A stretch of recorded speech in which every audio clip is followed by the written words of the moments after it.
Hello students, this is Punjika Rathi, Assistant Professor in IMS Engineering College, Ghaziabad. Today I will be talking about the market structures, the competitions in the market, and I will be briefing you about the perfect competition and the price and the output determination in the perfect competition. So, let us start with the concepts. These concepts are in unit number 4. So, first we should know what is the meaning of market.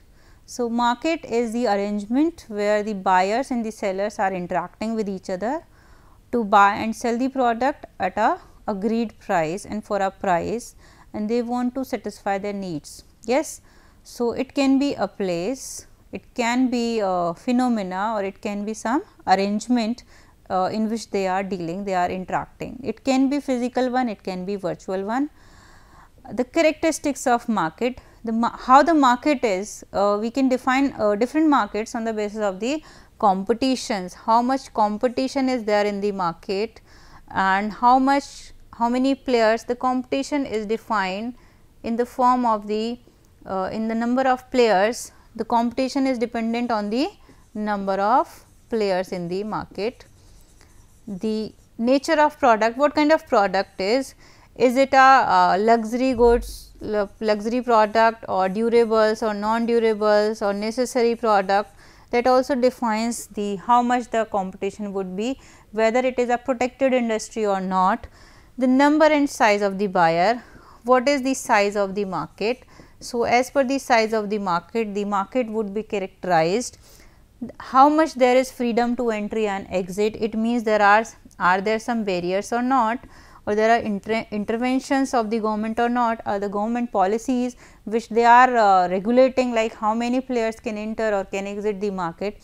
That defines that what kind of market is. So, market is characterized by number of features, and these features describe the characteristic of the market. This characteristic of market is defined as the market structure. So, what is market structure? Market structure means the characteristics and the level of competition in the market. Market is generally for a product. Market is generally for a product. So, we say for different products there are different markets. So, here the market is synonymous to industry as well. Here in economics the market is synonymous to a industry, because we are saying the market is related to a particular product. And what a industry is? Industry means the number of sellers are selling similar product, it is for a particular product. For example, automobile industry is one market, pharmaceutical industry is another market, telecommunication industry is different market, financial services is a different, altogether different market. So, there are different markets, and how the characteristics of each market are, that is called as the market competition or market structure. So, if I ask you what are the features, what are the characteristics on which we are able to define the market, these are the features, these are the characteristics on which we are able to discuss the market. So, let us move ahead. The topic of this lecture is market competition. So, focusing on that competition is, what the competition is. Competition depends on the number of players. On what factor depends? The number of players in the market, how many numbers. So, as the number increases, competition also increases. Number of buyers as well as the number of sellers. The competition depends on the buyers as well as the sellers. It depends on buyers as well as the sellers. The type of the product, what kind of product is? If the product is regulated one, there would be no competition. Product is unregulated one, there would be high competition. The product is having huge profit margins, there would be more competition. Product is having less profit margins, there would be less competition. The price of the product, who can decide the price? Whether the seller has the control on the price, there would be more competition. If the seller has no control on the price, there will be less competition. So, the pricing has an impact. Knowledge about the market, do the sellers and the buyers, do they have the adequate knowledge of the market or the perfect knowledge of the market? Then again defines the competition. If they have perfect knowledge, there would be huge competition, perfect competition. If they have no knowledge, there would be imperfect competition. Then barriers to entry and exit, like new player are they being able to enter the industry or not? If they are being able to industry, it means there would be huge competition, because anybody wants to enter the industry, and it can because of the absence of any barriers. And exit also. So, if there are no barriers to entry and exit, the competition would be high, and similarly huge barriers to entry and exit, the competition would be low.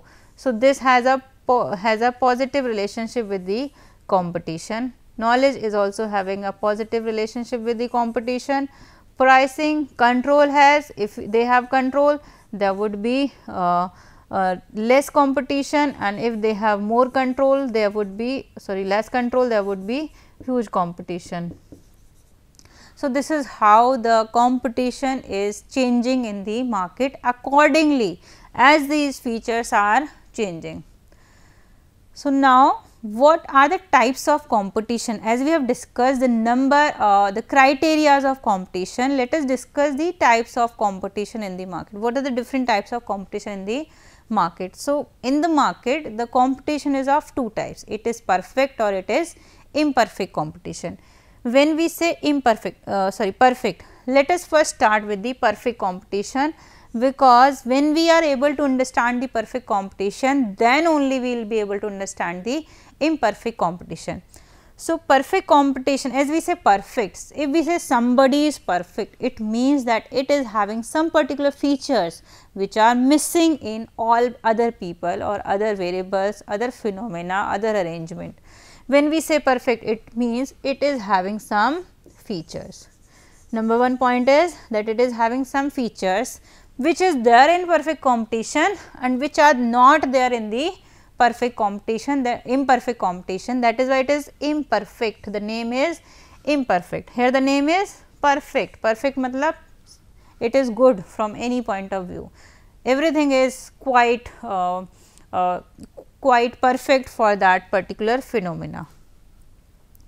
So, when we say perfect competition, it is that market structure. These two types of competition, they are also called as types of market structure. So, like if it is asked in exam, what are the types of market structure, we would be discussing the same chart. The types of market structure, that there are two types on the basis of the competition. There are two types, perfect competition and imperfect competition. So, perfect competition is that market structure in which there are large number of buyers and sellers, and they are selling a homogeneous product. Large number of buyers and sellers are selling a homogeneous product where seller has no control on the price. For example, fruits and vegetables market, but we will say that there is no perfect example for perfect competition, because the perfect is a word which is impossible to find in reality. That is why we will say there is no perfect example, but yes, there are examples, there are markets which resemble to perfect competition, but they are not perfect, they are close. They are like, these are the markets which are close, but they are not perfect. So, perfect competition is on the basis of the large number of, we will say there are very large number of sellers and the buyers. What is the product? Product is the homogeneous one. It means there is no differentiation in the product and there are no barriers to entry and exit. These are the basic features of perfect competition. Then we say imperfect. Imperfect matlab any of these point is missing in the imperfect competition. It is again of three types: monopoly, oligopoly and monopolistic competition. So, when we move from very large to one, so there is only monopoly means there is, mono means one, there is only single seller. There is a single seller which is selling a product which has no close substitutes. So, that is called as monopoly. When we are saying that there are few sellers which are larger in size, few big sellers are selling a homogeneous or differentiated product, that is called as oligopoly. It means here the seller was, how many sellers were? 1. Here the sellers are few, but they are larger in size. They have huge size, means they have a huge scale of production, they have captured the huge market. When we say monopolistic, monopolistic means there are large number of sellers, but this large number is less than the perfect competition. There are large number of sellers, they are selling the differentiated product. What kind of product they are selling? Differentiated product. So, this is called as the monopolistic competition. Very large number of sellers, large, few, 1. Product is homogeneous, means no differentiation. Product is differentiated. Product can be differentiated or not differentiated. Product is such that there is no close substitute. Seller has no control on the price, seller has some control on the price, control increases and the seller has a full control on the price. Here no barriers to entry and exit, barriers are increasing and highest barriers to entry and exit. So, this is how, if I plot them on a continuum of increasing or decreasing the features. So, at one continuum there is perfect competition and the second continuum there is, in the last corner there is monopoly. So, here the number of sellers would be rising, increasing from going from this to, sorry, the decreasing going from this to this side, the number of sellers are decreasing. This is how the differentiation in the perfect and the imperfect competition. So, moving ahead to, first we will discuss about the perfect competition, then we will move ahead to these different types of competitions. So, what is perfect competition? As I have already described that perfect competition is the market structure where there are large number of buyers and sellers and they are selling homogeneous product. So, what does it mean? It means that there are large number of buyers and sellers. The meaning is that the number, if I ask you how many sellers, it is such large that no single seller can change the market supply, and the buyers are also such large that no single buyer can change the market demand. Homogeneous product, it means that there is no differentiation of product. It means no buyer can identify the seller of the product by looking at the product itself. It means I got a product and I am unable to identify who is producing that product. For example, fruits and vegetables. You see the fruits and vegetables at different stalls and you are unable to identify that who has produced it, because there is no differentiation. They look very similar, exactly similar. That is why we are saying there is no differentiation. There is freedom of entry and exit. It means there is no barrier. Why there is freedom of entry and exit? Because there is no barrier to enter and exit. Means there is no restrictions, no government regulations are there, no government restrictions are there related to entry and exit. There is no cost related barrier, there is no volume of production related barrier. Then it means anybody can easily enter and exit the industry. The perfect knowledge, the buyers and sellers, they have the perfect knowledge of the market, they know everything about the pricing, about the supply, about the availability of the product.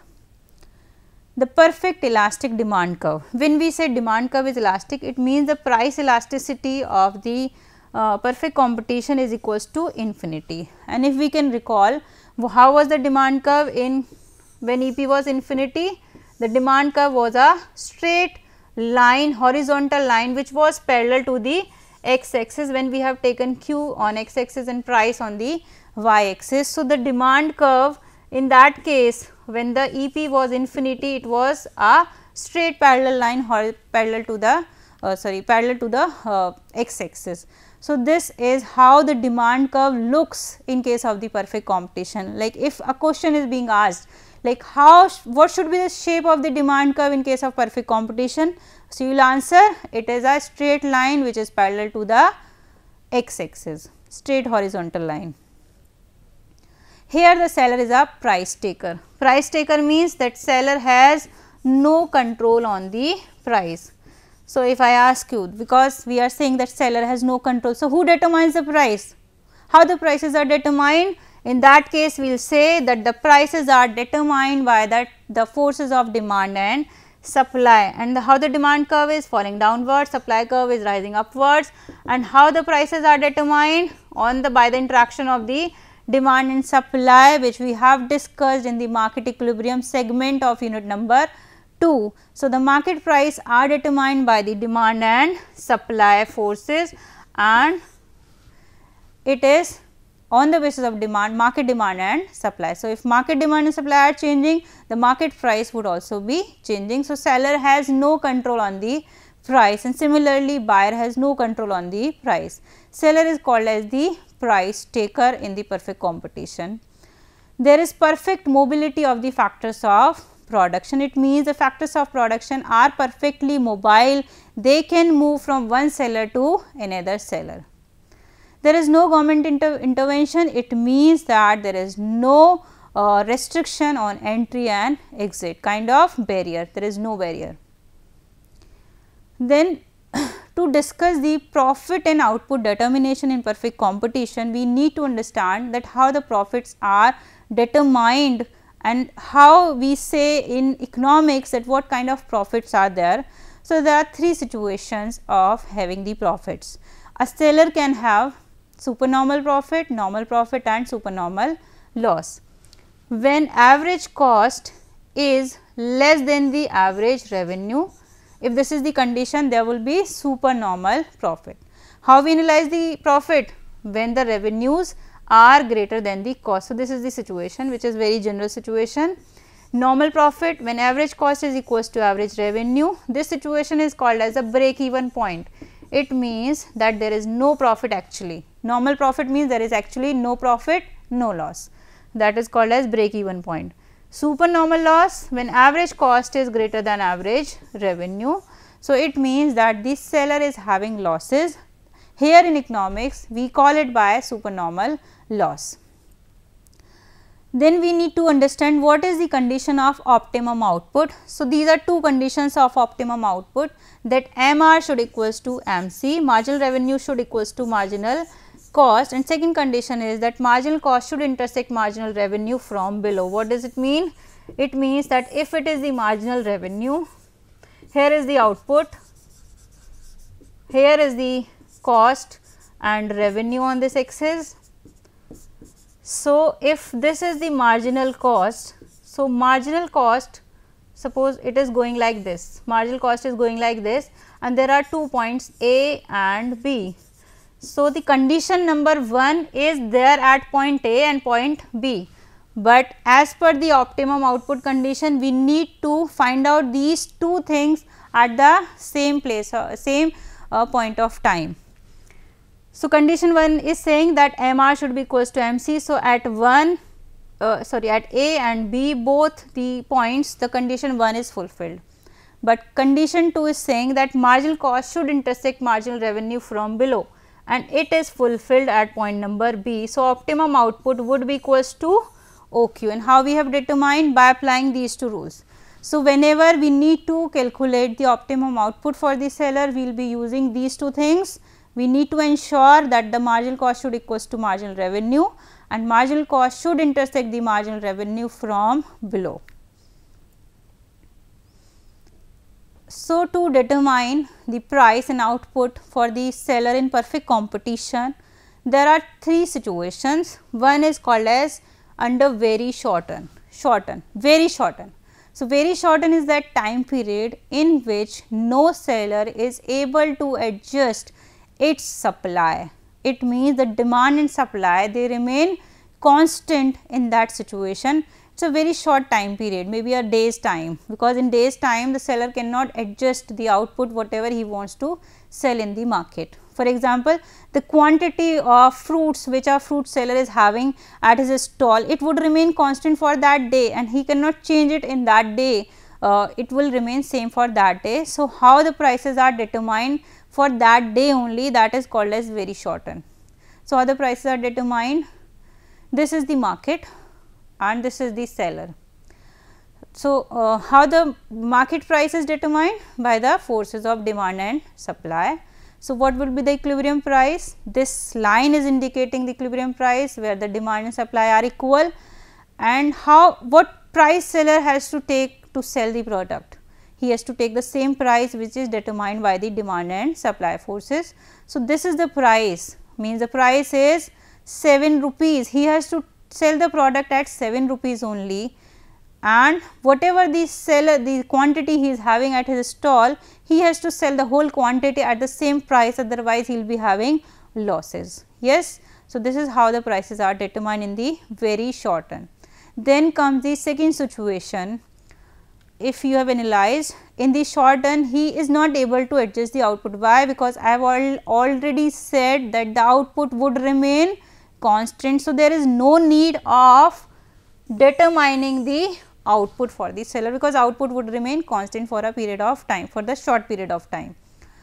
Then if we are going to find out the pricing in short run, now we should know what is short run. Short run is a time frame in which seller is able to change the supply. He is able to change, but he is not able to shift the supply curve. It means he can only increase the supply by changing labor, but he cannot increase the supply by launching new plants or new ventures, or he cannot go into mergers and acquisitions or into strategical decisions he cannot take in that time frame. So, it is that time frame where the supply would be changed, but only up to a limit. So, how the prices are determined?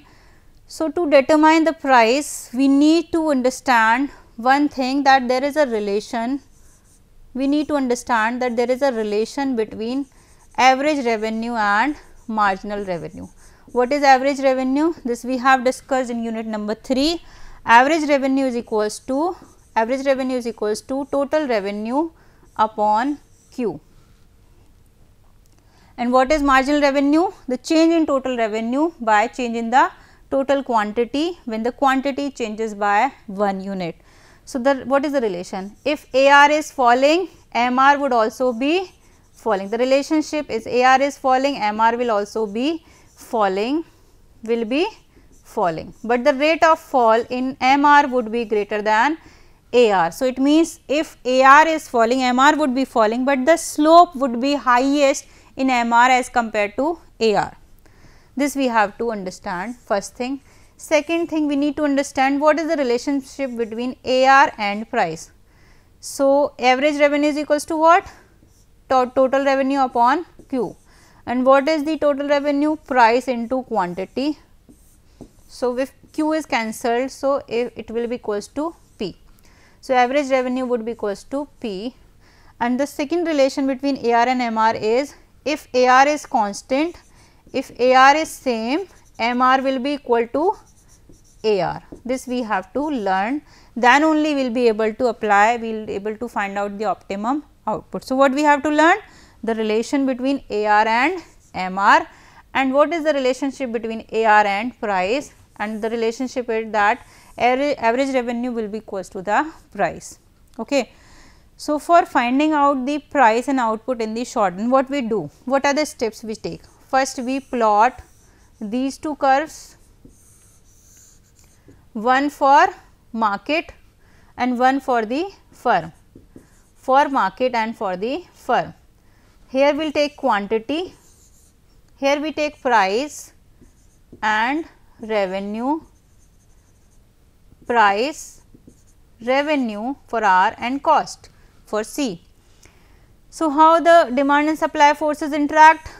This is demand and this is supply. What is the market equilibrium price?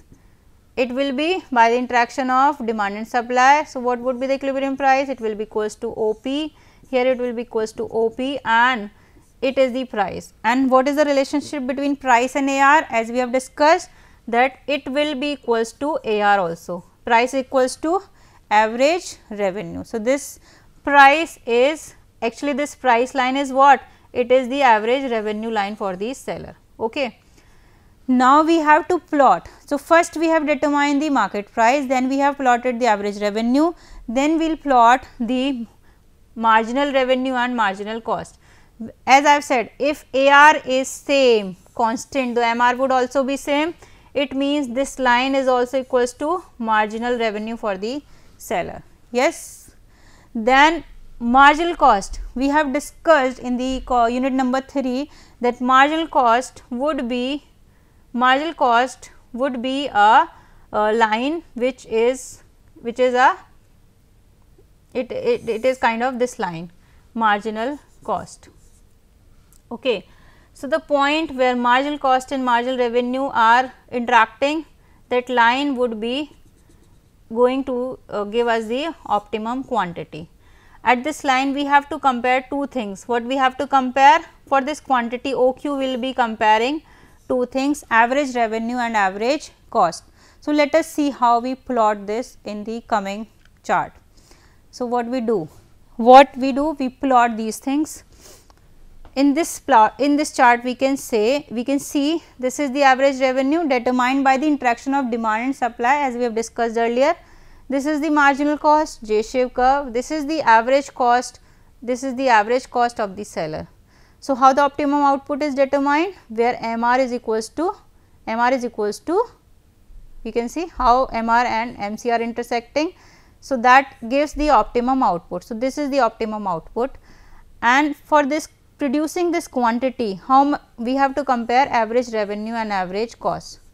So, this line, this whole line is actually this was the average revenue, this whole line, and this line, if we denote by this zigzag line, this line is the average cost line. So, which is greater, average revenue? So, average revenue are greater, it means this is the profit, this is the profit. So, if we take this area, this becomes the total profit available to the seller. So, because AR is greater than average cost, so there are supernormal profits. This condition is supernormal profit. So, how we have derived this? By comparing average revenue and average cost. So, a seller may have greater average revenue, or it may have average revenues, equals to the average cost. Here at this point, average revenue is equals to average cost. So, it means there is no profit, no loss, or it may have average cost greater than average revenue, then he may have losses equals to this shaded area. So, it depends on the profit situation of the seller, he may have any of these situations, losses or profits. What happens in the long run? In the long run, what happens is that in long run, because of the interaction of demand and supply, when the seller is having supernormal profit, the new sellers will enter the industry and they will take up the whole profit, and the profit margin will decrease, the market supply will increase, and that is why the equilibrium price will decrease, the profits will decrease. So, they will reach to a condition where average cost, long run average cost is equals to the, this is long run marginal cost. So, they will reach to a situation where average cost and average revenue would be equal, and there will be, this is the price line, there will be the quantity line. So, in the long run there will be only normal profits, in the long run. Why? Because of supernormal profits, new players will enter the industry because it is long run, and because of the when they will enter, the equilibrium price will reduce, and then the existing players will have losses, and because of the losses existing players will leave the industry, they will means those who are not able to adjust, they would leave, and again there will be increase in demand and decrease in supply. So, prices will increase, and in equilibrium it reaches to a level where there is no profit, no loss, there is no profit, no loss for the sellers. So, in the long run there are only normal profits in the perfect competition. So, this is how the price and the output are determined in the perfect competition.